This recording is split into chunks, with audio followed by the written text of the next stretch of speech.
Hey, bumper away. Hey, this is Michael O'Neill from the Solopreneur Hour podcast, and you are listening to Vroom Vroom Veer with Jeff Smith. Listen up. Woo! That was awesome. Thank you. Cool, man. Cool, man. Prepare yourself. Okay, let's go. Hey there, welcome to the show. This is Jeff. Welcome to another episode of Vroom Vroom Veer. Thank you for being here. I am totally stoked to have my guest today. Okay, she is an author of the book, How to Have a Better Love Life, 21 Secrets to Get You Started. She's also the creator of the Big, Bold Life and Biz Plan. She is a speaker, a blogger, and a coach. She's a trained cognitive behavioralist, a master's degree in social work. She's also a certified transformational coach, and she specializes in neuro-linguistic programming. She is a licensed psychotherapist. She worked at the very prestigious Hopkins in Baltimore, Maryland. She served at the state capitol of Oklahoma as a statistical policy Analyst. She lobbied politicians to recognize women's rights, and participated in marches in the National Mall in Washington, D.C. She loves hiking, cooking, crafting with her daughter River and hubby John. Her mission is to support women in wanting it all, having it all, unapologetically. She encourages women to stop believing they must sacrifice in order to have all the love, money, and time they deserve. Mary says, women are powerful creatures. We are designed to do amazing things. Sometimes we just forget. And Mary helps to remind them. Without further ado, my chat on Vroom Vroom Veer with Mary Bicknell of marybicknell.com. Are you ready to thoughtfully steer away from your revved up, frenzied, and far too often scripted life? Then welcome to Vroom Vroom Veer with Jeff Smith, where he guides you down the road differently traveled by sharing unique experiences with guests who have managed to shift away from a life stuck on cruise control and veered their way into a more authentic and fulfilling one in all sorts of interesting and kind of remarkable ways. Get ready to Vroom Vroom Veer with your differently traveled road chauffeur, Jeff Smith.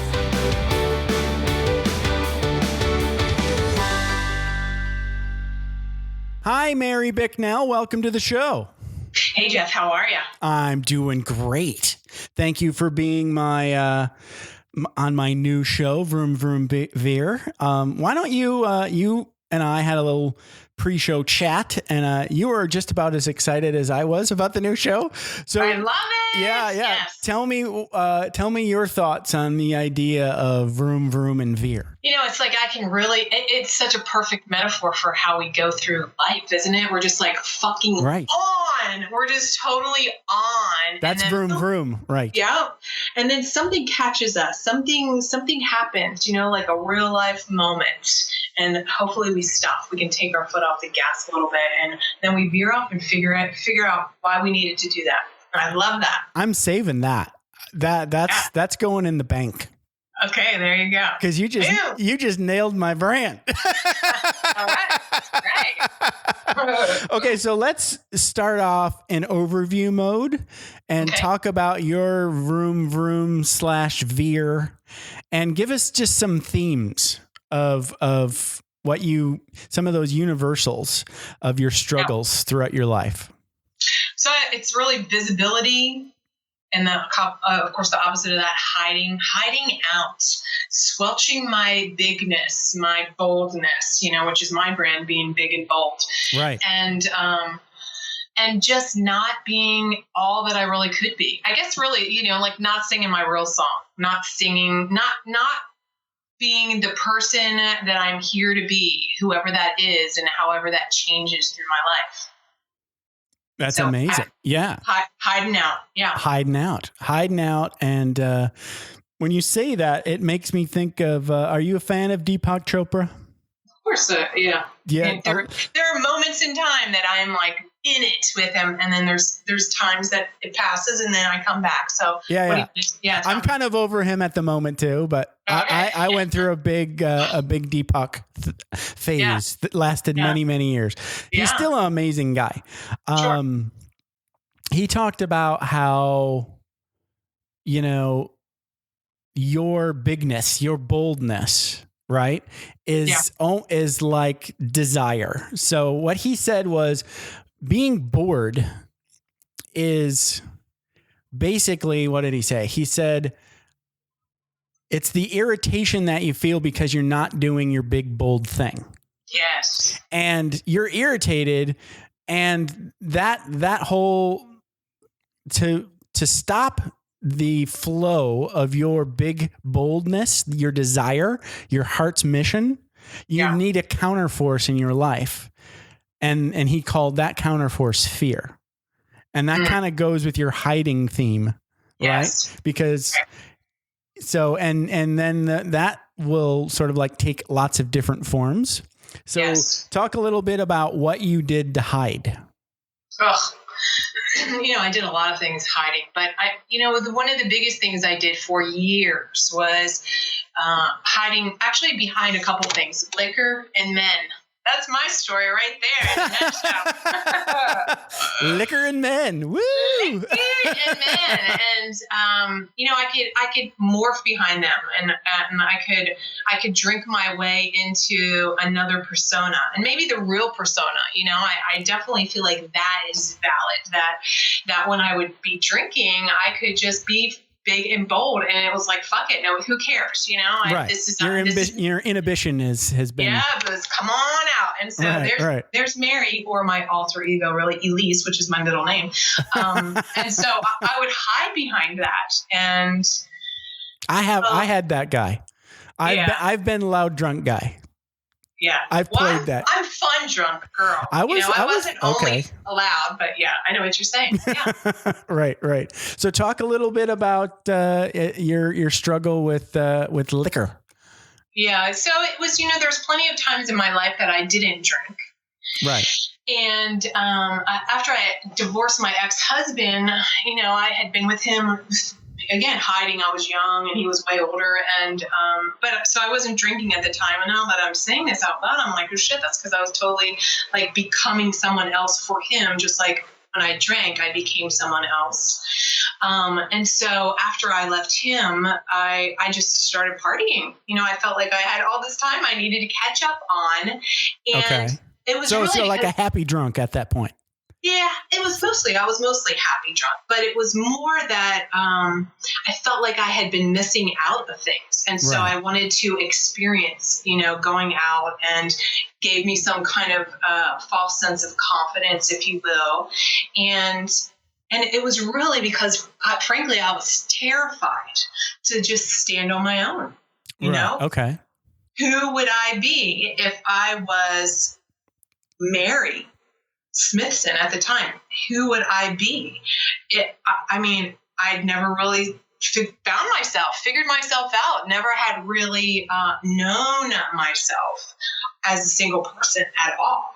And so that was scary, because I had no one to rely on, no one to hide behind, no one to lean on. And so since I didn't know that I could lean on myself for years after, of course, when I quit drinking, I figured that out. But that was a totally hiding, because I was afraid that if I showed up in my big boldness, that I would get knocked down. I was just terrified of being the real me. So it was easy to hide behind liquor, and then I could just blame that part of me. Oh, I was just drinking. Oh, that wasn't me. I was drunk. That's right. I can't believe I said that. It was because it was the liquor. Right. Yeah. Bless her sweetheart. She was Even though drunk. I think about it, I talk like that now. So I was like, clearly, maybe I'm wondering, oh my God, maybe people think I'm drunk all the time. No, I'm kidding. But hiding behind alcohol gave me freedom. And sure. But then, of course, it was my own imposed cell. I talk a lot about being in your box, right? And so I just had that box just slammed shut on myself. Yeah. So what was the moment that for you where you just knew you and alcohol had to break up forever? Because it was the first time I remember this, like it was, and actually, it'll be 11 years coming up this year. This year it's 11 years since I drank, but I remember it literally. Like I can literally put myself in that moment in time, but it was the first time I'd ever gotten angry when I had been drinking. And thank God I never killed anyone or all those kind of things, but I was like really angry, and that scared me. Okay. Because I didn't know that person, the crazy drunk person that was like pissed off at the world. Okay. It was really, I was so pissed off because I was like not being me. Right. Wow. Yeah. So did you go through an official recovery, or did you just quit drinking? I quit. You just quit. When I make my mind up, Done. Wow. Yeah. Amazing. Yeah. That's cool. So we're going to move on to another veer. Okay. So you said that another veer was when you were in a job. Yeah. And you were vrooming. Yeah. And you had an opportunity to take a big promotion. Yes. And then something happened. I decided not to take it. I decided to quit. Wow. And it was really, the theme again is hiding. It was the same exact thing. It was like, it would have been easy for me to move up. I was the trainer. I was the one that was doing the big things. And so that would have been easy, but I was hiding out behind that job. I was hiding out behind that position. And right. I knew that if I took it, that I was just going to be living that lie, and just missing out on something.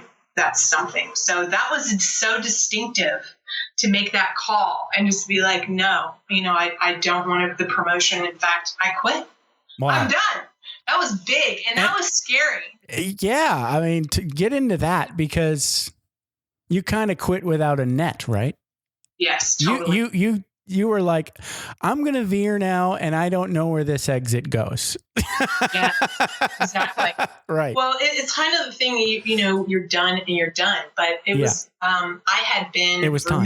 I'd just been like on with that, and just like, that whole idea of rooming, just going flying through life, and with that position, but there was that whisper, right. And so veering off and deciding that come hell or high water, like I'm done. I am done hiding behind, I had made the decision before. I was done hiding behind men, done hiding behind alcohol, done hiding behind a company that would have, I would have been very successful. Maybe, right? Maybe because it was gnawing at me. But what's successful? You get to say what successful is. The outwardly looking, you were making lots of money and there was a prestigious position, but was it true to you? That's Not my so definition much. of success. Right. Yeah, my personal definition of success, right. And definitely what I work with my clients about is, who are you here to be in this world? And right. what's the song that you're here to sing? And if you don't sing it, you're freaking going to regret it. And right. that's the bottom line. What are you here for? Exactly. Screw protest. What are you here for? Right. Exactly. So that was the big thing. Yeah. Jumping without a net and you had no plan other than I'm going to go do my own thing. Yes. But I have no clue what that is. No idea how I'm going to do it. Wow. So I'm a therapist by background, and I thought, I could start a private practice again, but I didn't want to do that. But I knew I didn't want to do what I was doing. Mm-hmm. And I knew I wanted to stand on my own 2 feet. Mm-hmm. And you were like, fuck alcohol, fuck men. Yeah. Well, actually, by this time, I'm happily married. So I am happily married. So this was just a couple of years ago when I just decided it was just fuck that guy. Yeah. The alcohol was years ago. And then okay. It was even further back. But cool.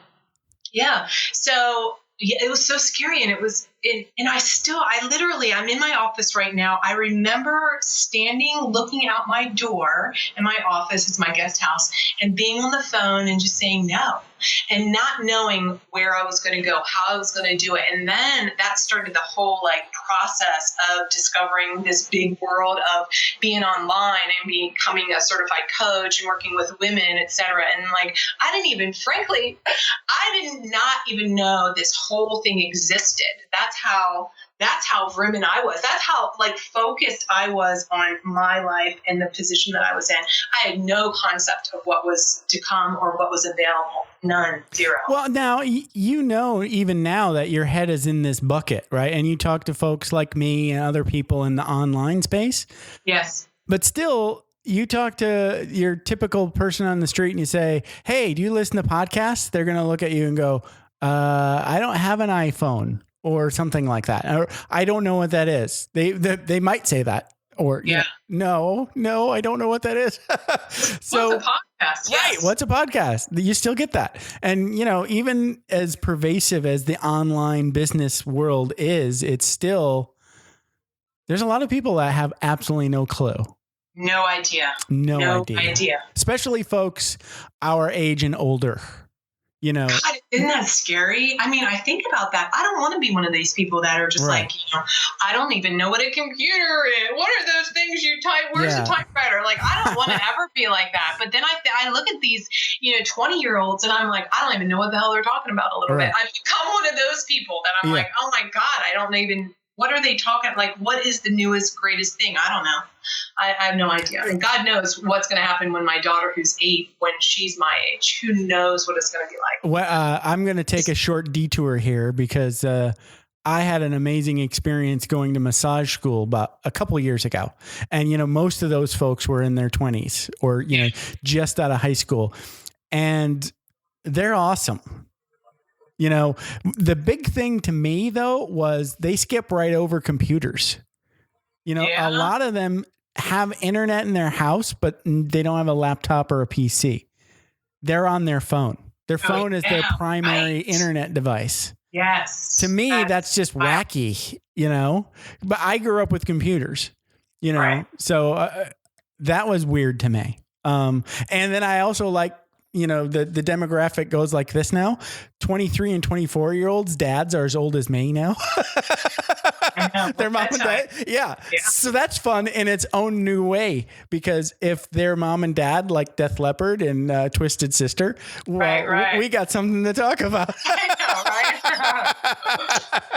There is something glorious, though, about being this age. It's like you think about it when you're in your 20s or even in your early 30s or something. And you think 40-something. Oh, my God. Oh, my God. There's so old women. They look terrible and they're not having great sex. And, they're almost dead. And, I think, God, that's not true anymore. It used to be true. And I bought into that. But somebody named Mary Bicknell saved me. Yay. And I'm back on the road to sexy. Thanks. Woo-woo. Okay. So let's move on. Let's see here. So you gave up the promotion. Yeah. And then you veered into your own thing. Yay. And that's working out. Super awesome. Totally so great. Now this might be a backup, but you also had a major veer about you were vrooming along happily, probably drunk. And for the longest time, you were thoroughly convinced you didn't want to have a kid. Yeah. Talk about that a little bit. Yeah, same kind of thing. And I do have this damn theme in my life about hiding. It's like, if you tell the truth to yourself. Yes. And then, of course, it ripples out to the world about what you want and you don't go for it. To me, that's your ultimate definition of failure. Right. And so it's easier to just lie about it or convince yourself to the contrary about it. And so for the longest time, I said I didn't want to have a child because I thought, oh my God, how badly am I going to fuck it up? Or right. Who's going to be the dad? And then, what kind of horrible relationship is that going to look like? But you know what it really was is I was terrified to even, because I didn't know whether I was even capable of being madly in love to the level that I thought that a child deserved. I didn't know, because I'd never, ever experienced that before. And, Wow. and never had felt that, like, from my own parents. So I thought, well, shoot, I never have felt like that from my parents. How would I possibly be able to know how to do that for my own child? So let me just tell everybody, I really don't want a kid. I'm just going to have a couple cats and a dog. And so it was so sad. It was really so sad. And then, the moments in my life with that, where I turned that around and said, no, I really I want a family. It was really, it's like the theme to me, I'm realizing, is it hiding, or is it like deserving? It was like, almost like, do I even deserve to have a child? Am I like even capable? Like, I went through that for a long time. Will I be a good mother? All of that. Right. All right. of that But kind of stuff. that's amazing, even though I know you kind of went dark there and just got all Heidi. But part of me says, good job for thinking about it. Yeah. Right? As far as whether or not I'd screw up my kid if I had one. Yeah. Yeah. Well, sure. I'm a therapist, for God's sake. I you overanalyzed it. Exactly. I have a kid story. I'll share it real quick. So my wife and I tried for years to have kids. So, and then in 2003-ish, when we moved here from England, when I was in the Air Force still, we had an opportunity to go down to San Diego to one of the naval hospitals, they would let you do in vitro, and you only had to pay for the drugs. You didn't have to pay for anything else. So that made it like 1/3 the cost for every attempt. Yes. So we started and we did like 2 or 3 of the pre-appointments before they actually do the thing. And this is all just the prep work. And one of them was where the doctor goes in and does like the scope to check out the baby canal. Yeah. And during that procedure, my wife threw up and nearly passed out. Wow. And the doctor kind of like gave her that, honey, if you're going through this now, you better steel your loins for what's coming, because this having a kid come out of there is like a whole nother level, or 10 other levels. And that was like our Veer moment. It was like, it was a wake up call for us to start asking those questions that you had already asked yourself. And it was funny because I Googled it. I said, should we have a kid? Whoa. Yeah. And Dr. Phil's site came up. And the first answer said, if you're asking the question, the answer is probably no. No. Yeah. Right. And then he had 10 other really good bad reasons why people have kids. Like they don't want to be lonely when they're old, or they want somebody to do yard work, or they want to see what the kid would look like. They want a mini surf. They want a slave. Right. And then at the very bottom, and it says, not everybody wants to have kids, and that's okay. Yes. And then we went away for a weekend and we said, do you really want to have kids? And I was 60 yes, 40 no. And she was 40 yes, 60 no. There you go. So that's a no. Yeah, that's definitely a no. Yeah. And we high-fived. That's good. And we were both happy about it, right? Right. And so when I hear your story, I always want to recheck in with myself and make sure it still feels true. Thankfully, it does. Right. Yeah. So, all right, let's move on. So how did you move off of that having a kid sort of thing? I mean, we talked a little bit about the before. I mean, what was the moment that you actually decided, no, I want to have a kid? How did you get there?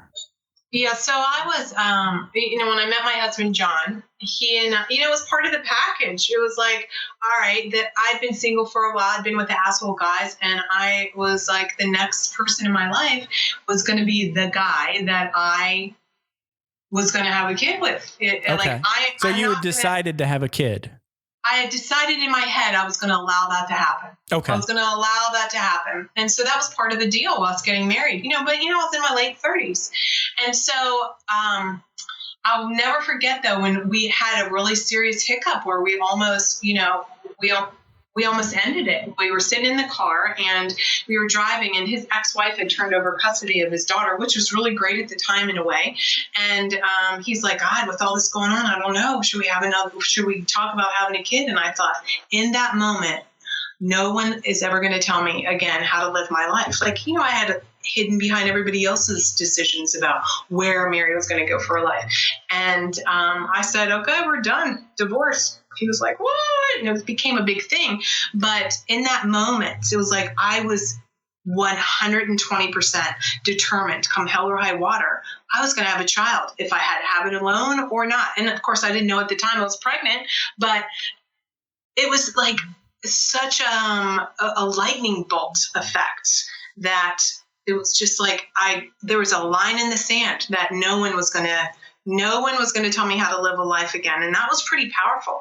And so that has, now it's not hiding, now it's about being able to, call the shots. And I think that was part of the catalyst for all these other things that land me where I am today with a successful business, about hiding and just bottom lining and just taking a stand for what you want. I mean, when are you going to do that? When am I going to do that? I constantly say, do I, evaluate. And I think that's what life is all about. That's what kind of makes it juicy and good and fun. How many months pregnant were you in that moment? 6 weeks pregnant. 6 weeks. I didn't even know. Yeah. Didn't know. Yeah, but your hormones did. Yeah. My hormones did, but I had no idea. You didn't consciously know, but you knew. Yeah. So I know what I'm going at is I'm making up a story that part of you knew you were already a mama. Yeah. And a little bit of your lioness was coming out. Right? Probably. Yeah. Definitely like that. Yeah. This is definitely a flash forward. So there's going to be some rooming involved.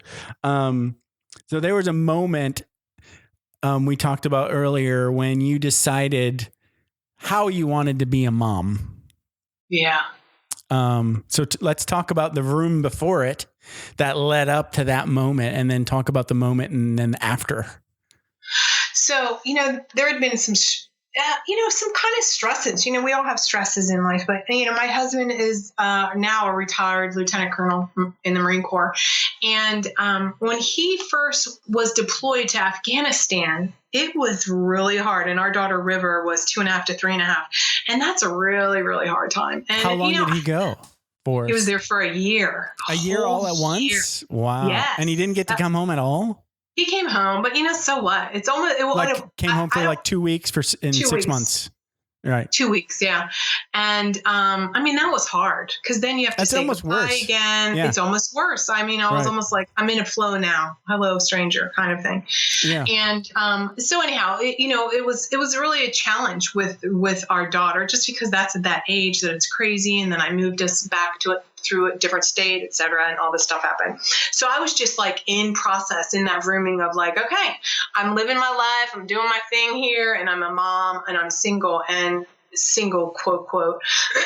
And I got into this way of dealing with her and handling her that I ultimately didn't like. It was just like it became a pattern, and that vrooming along, just like doing the thing. And so it was 3 years ago, actually, that I had that big veering off, that big aha moment. Like, this is not how I want to be a parent anymore. I don't want to be impatient. Now, granted, I'm kind of like a really AA personality. So there's parts of me, although I kind of am a lazy bum too, but there's parts of me that like, I want things done a certain way. Well, you have a child and it doesn't always go like that. And to be in that moment, to make that, it's like when I'm done, I'm done. And so to make that decision, I'm done interacting with my daughter in a way that doesn't feel good to me. And I'm sure it doesn't feel good to her. That's big time. Those are like those moments that you never forget. where you allow yourself to step up and just claim who you really want to be. And that doesn't mean that there aren't times that I falter. Of course, I'm a human being. But to know that I have set that as my bar, and I think we all need to do that, is to really look at where our bar is and make it not so ridiculously high that it's like, we're going to fail. So what the fuck? Why even bother? But to have Right. to have a level, to have a bar where we're just like, this is the line. You can call it a bar. You can have a line in the sand. But Right. yeah. And so, yes, I know I'm a great mom 95% of the time. And that 5% of the time, oh my God. I'm like, who in the hell are you? Are you crazy? Yeah. But it's good. I don't have a whole lot of perspective because, not a dad, not a parent. Yeah. But I can talk a little bit about some really super impressive parenting that I saw. It's funny. I didn't know your husband was in the military. Geez, we have things in common. I know we do. Totally. Yeah. So you kind of get I was the guy that went on deployment. I think I had it easier than my wife at home, by the way. Yes. Because we very much get into a routine in Groundhog Day and vroom through it. Yeah. Where you have to deal with stuff. Right. Now, my deployment's way different than a Marine, I'm sure, because they're probably on like all the time and shooting and getting shot at and things blowing up. Sucky. To me, it was just like going to the office and, getting through a board day every day, Yeah. That completely different than most military folks, I would imagine. I'm sure there's a lot of folks that did the Groundhog Day thing too, but anyway, I worked with, at the time, he was an Air Force major or lieutenant colonel. And he was like an amazing dude, but the way he parented, and his kids were little, like 3, 4, 5, something like that. He never yelled, but when he got really super quiet, that was his version of yelling. Oh yeah, that sounds like almost scarier, but good, in a good way. He was doing it in a way that was ultimately very gentle. Yeah. But it was this sort of like this gentle but strict T, where I was just, and his kids would go off. Right. But when he would get them and, grab them and say, look, Russell, you've had too much sugar and you're, and part of that's my fault. And I'm sorry, but we need you to just simmer down now. And Russell would go, yes, sir. Whoa. Right. Yes, sir. Like at that age, and he's like, and you've already broken a rule. So you're not going to get dessert tonight. He was like, yes, sir. Wow. Right. Yeah, those things. I mean, like, I don't know how he did that. To me, it was all just voodoo and magic, but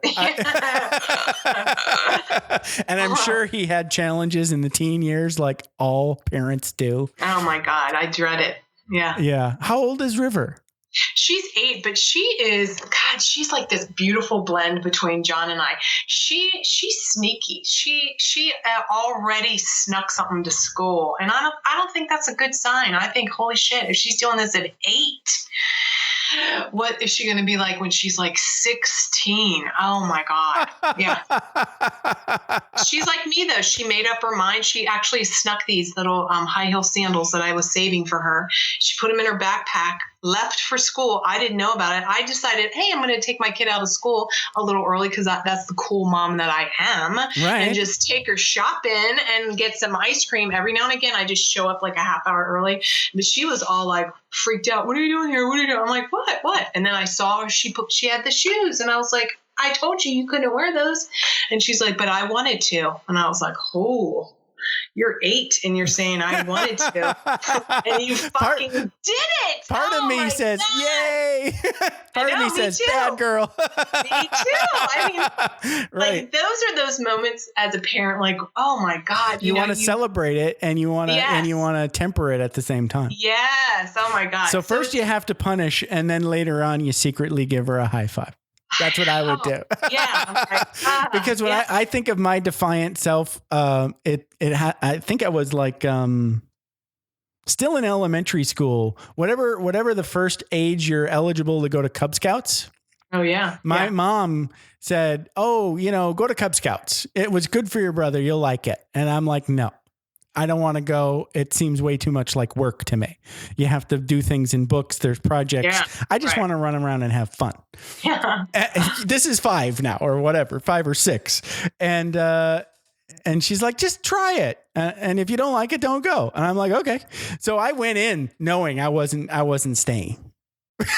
But I gave her one day. Yeah. And then so as soon as I get there, I'm wearing my brother's shirt. I was already prepped. And so I show up, I'm sitting there, and then they go, "Oh, you're new. So go over there and sit with this other guy. And he's going to give you your assignments." And so I just politely listened to all this crap that I'm supposed to read and do and blah, blah, blah. And I'm like, "Yeah, I'm not doing any of that. I'm not coming back." And he's like, "What?" Yeah, What? How old are you? You're supposed to be here. Your mom said you had to come. Yeah. Right. Yeah. So it's that same thing. It's like you want to applaud that. Like you knew what you wanted, but as a parent, you're also like, holy shit. Yeah, I'm supposed to be drawing lines here. Yes. So you did decide how you wanted to be a mom. So how did that work out? I mean, how do you want to be a mom? Do you just want to you want to take the high road? Is that basically the gist? And you want to be the adult as often as possible? So, my husband and I talked about this, and this goes back to like what we talked about earlier in this conversation is how we define success. And I think that's so critically important for us all to do that and what our personal definition of success is. And so my personal definition of success is actually not only day to day, reviewing like how I have an interaction with my child and have I lifted her up and supported her. But you know what? The bottom line is I'm not going to know. And so my husband and I, we've looked at like our definition of success is that when our kid is gone out of our house, that she's actually going to want to hang out with us again and do something and call us. Like that's when we're going to know. We're not going to know, even though it's hard in the moment sometimes. And she's just like, "You have an attitude, mama," or whatever. It's really, that's my definition of success. So that's my line. And so when I'm interacting with her, I have to remember that line. Like, am I supporting what I feel like will be my definition? So that's kind of, I get it. That's all about me and my beautiful baby. I get it. I love it. Yeah. So let's veer again. So this is going to be a little bit vroomy and veery. Yeah. So you said that one of your big veers was getting to know your dad again. Yeah. So that just sort of like demands a pre-story. Okay. Yeah. So my dad, I grew up, so my parents were separated or divorced when I was young. So I really didn't see him that much. And I didn't know him. And I'd go through periods of my life growing up as a kid and see him sometimes. And then there was a phase where I was like in my teens, like I want to live with you. And then that didn't work out. And so he wasn't that person that I could lean on and rely on, and didn't really have any adults in my life that I could do that at all. And so got married to my husband, John. My father was not invited to the wedding. And, I didn't even know if he knew I was married. So when I turned 40, I have 2 half brothers that he had 2 sons. So I have 2 half brothers that, again, I'm not close to. But my one brother, Christopher, he's like some genealogy savant. Like you could tell him who you are and he'll be like, "Do you know back in the 1820s, your uncle, blah, blah, blah." Long story short, he sent me this card and said, "I can't believe my sister's 40 and has a kid." Well, I freaked out because I didn't know he knew. I didn't know anyone in your family. Okay. In my family. That's kind of crazy. So, boy, that was a line. That was that moment where time stood still. And I realized that I needed to make a phone call and talk to my dad, who I hadn't talked to in more than 5 years on the phone. So, I had to make a decision. I had been living a great life and I had to decide it's my moment to kind of stand up and be responsible. God, I'm responsible and respectful, whether or not he and I were close or not, So anyhow, I made the call and I was like, hey, Dad, it's me, Mary. Like he wouldn't know. Right. And I said, I told him, I said, I'm sorry. I am sorry that you found out that I have a child and I wasn't the one who told you. And to tell you the truth, the last time we talked, I'd been drinking and I didn't remember what I said, and I'm embarrassed and I was ashamed. And you know what he did? He said, I'm so glad you're happy. You deserve to be happy. Wow. Yeah. Major thing that I needed so badly. And so since that time, we've become very close. And, he said to me, I'm glad that we have a relationship now after we both became adults. We both grew up. Yeah, right. Wow. I know. It's so awesome. So he's the kind of man now that I can call. And like when John was deployed and River was little, and I'd be like, call him up. Oh my God, I think I yelled at my kid. And he's like, what is it, dear? He's just there and such a strength. And, is so proud of what he perceives as how I've turned my life around and everything. And so that was a major moment in my life where I was just like, I was just in that rooming stage of just living life. And then I veered, and it was the best decision to just allow myself to be vulnerable enough to say I was wrong and I'm sorry. And then to be granted forgiveness was really major, was huge, major. I can't even explain to you how big it was. Yeah. And he's really cool. That's the thing. It's like funny when you get to know your parent as an adult in a different way. I'm like, oh my God, you're funny. I get my funny from you. You really didn't know him. It wasn't like you got know that. Yeah. You didn't really know him at all. No. I mean, he was this guy that I see every now and again and buy me like cool electronics when I was a kid, like that kind of person, not anyone that I would call on. Never. Right. No, sort of like emotionally detached, temporary, almost like a cool uncle. Not even a cool uncle, like somebody I didn't know at all. And, okay. Yeah. So that was really cool to be able to get to know him. And this is the kind of dad he is. Well, this is the kind of person. He's kind of funky, funny, kind of like me. He's getting ready to get married in the fall of 2015. And he does Revolutionary War reenactment kind of stuff. Whoa, that's cool. So here he is, almost 70. He and his fiance are going to get married, have full regalia. Everybody's got to be in costume, including the audience or the attendees of the wedding.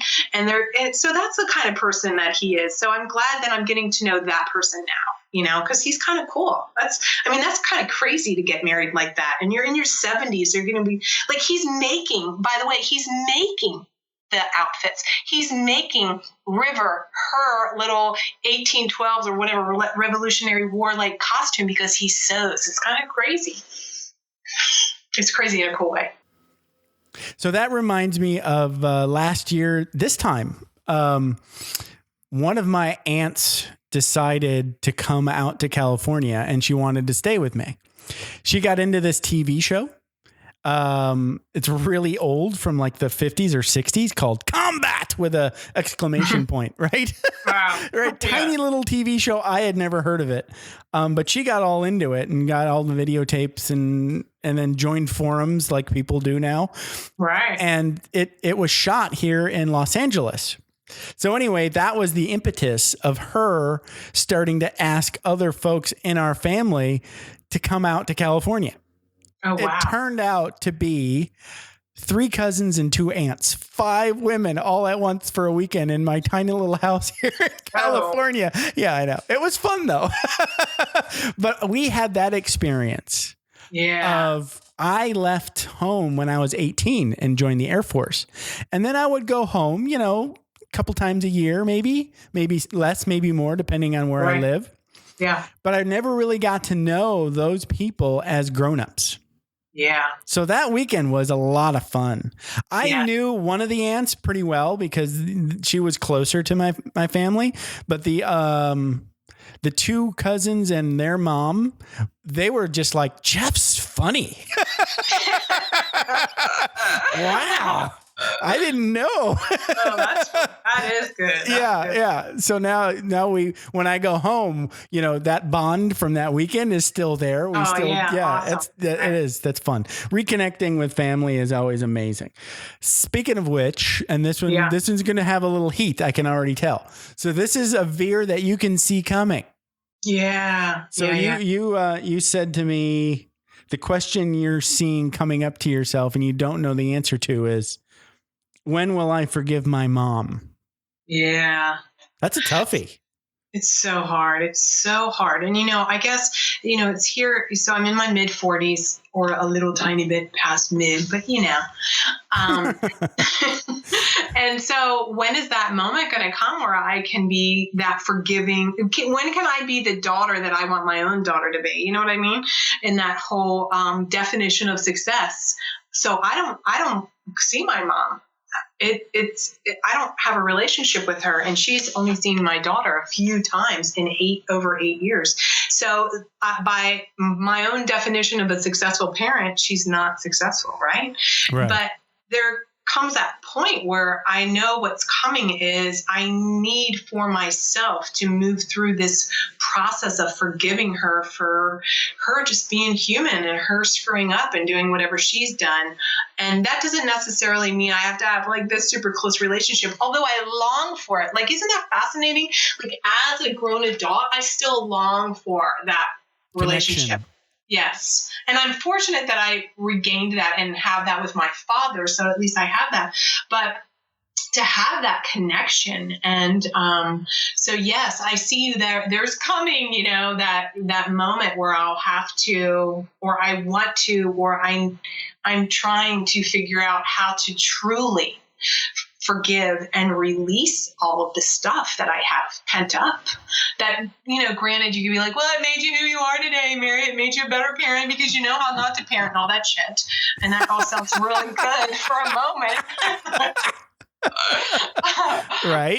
But still, it's painful. It's sad. And so I'm still figuring that out. I'm figuring that out. It sounds like to me, I mean, I know you said you haven't decided you want to.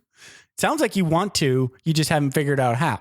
Yeah, yes, that's way more accurate. I don't know how. That's right. I haven't figured that out. Of course I want to be forgiving. I want to be a forgiving person. I want to know how to have a relationship that's not the pie in the sky relationship that I've held on to for decades, right? And to just allow whatever the relationship is without expexpectation. And that's I don't know. Really where are you on that? Where's the heat level inside of you? Because when I've successfully forgiven people, 9 times out of 10, they don't know. Yeah, no, it's not about whether I could say, I forgive you, Mom, because she'd be like, for what? I haven't done a goddamn thing. No, it's forgiving a person in their heart, in your heart, right? Yeah. For you. Yeah. You're not doing it for them. Right. No, I get that. Yeah. It's I don't know how to do that necessarily. Right. I guess it's because, like I said, that's when I'm done, I'm done. Too. Yeah. Yeah. When I'm done, I'm done. So when I forgive, I'll forgive and I'll be done with whatever animosity. And for whatever reason, I need to analyze this a little bit more. I don't know. I'm getting something out of holding on to that, And you need to incubate more. Yes. Have you ever heard that you've got to go through sort of like 4 phases of any creativity project? Have you heard those? Yeah. No, tell me.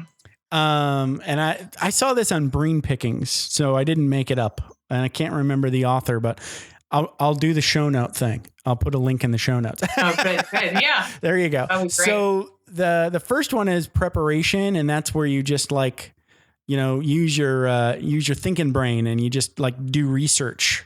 In books. For you, it would just be maybe journaling about all the pain associated with your relationship that you can't let go of. Right? So first you process it with that brain, and then you just forget about it. That's the incubation, so That could be, like overnight, or it could be, a year, or you just stop thinking about it altogether and let your brain let it percolate. And then during incubation, you're going to have an illumination. And that's the aha. Oh. And then you verify that again with another round of writing down stuff. Yeah. And then if it rings true to you, then you might be done. Meh, in a nutshell. So it's like brain, sleep, aha, brain. Right. Preparation, incubation, illumination, and then verification. Wow. Yeah, I don't know where. I think I feel like sometimes I go back and forth, isn't that? But that's I guess part of it too.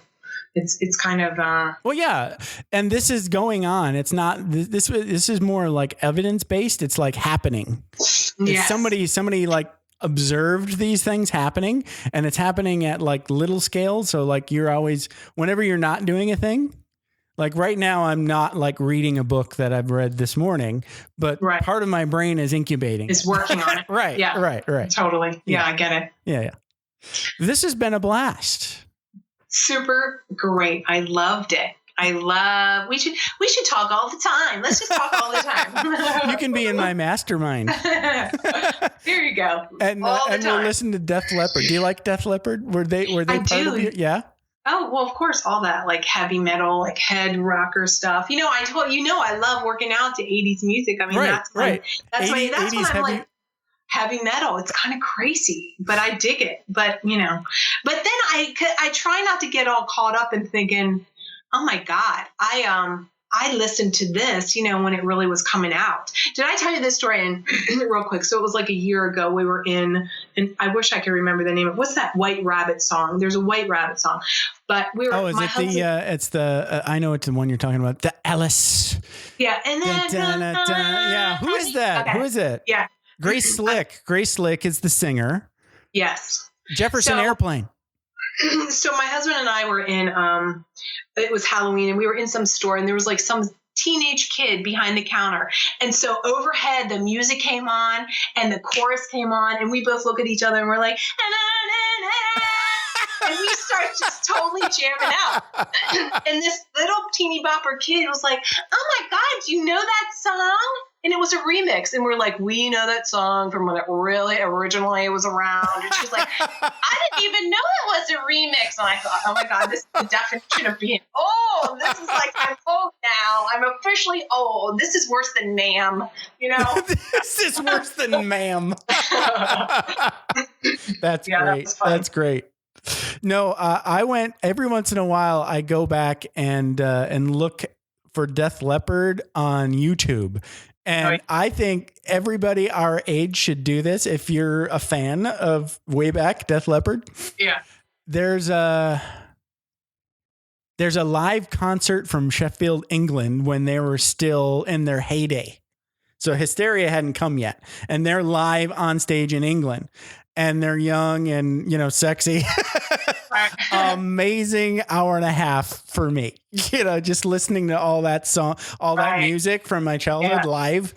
And then flash forward, they did this TV show. It was on like the Country Music Channel, I think. It sounds all wrong. What are they doing on there? They did a crossover with Taylor Swift, of all people. Oh, wow. Crazy. It was cray-cray, if that's still a word. But I loved it. Yeah. Because it was like, she was a fan. She was kind of like one of those could be our kid age. And her parents, I know. It's okay. I've embraced it. It's all right. It's okay. No, we're our age, and that's all right. Yeah. Embrace it and have fun with it. Anyway, so yeah, she was a fan of Def Leppard. So she was helping them sing their songs and vice versa. Wow. Crazy. It was so fun. I'll have to look that up. Yeah. You're going to have to check that out on YouTube. Right. So this has been great. Let's do it again. Yeah. Love it. Thank you. All right. You have an awesome day, and I'll send some heat up north, Yes. A little chilly. All right. Take it easy. Talk to you next time. Yeah. Bye-bye. Thanks for taking the time to ride along with us on another episode of Vroom Vroom Veer. For podcast info and show notes, be sure to head over to vvveer.com. That's VVER.com. Man, that's fun to say. And we'll catch up with you next time here on Vroom Vroom Veer.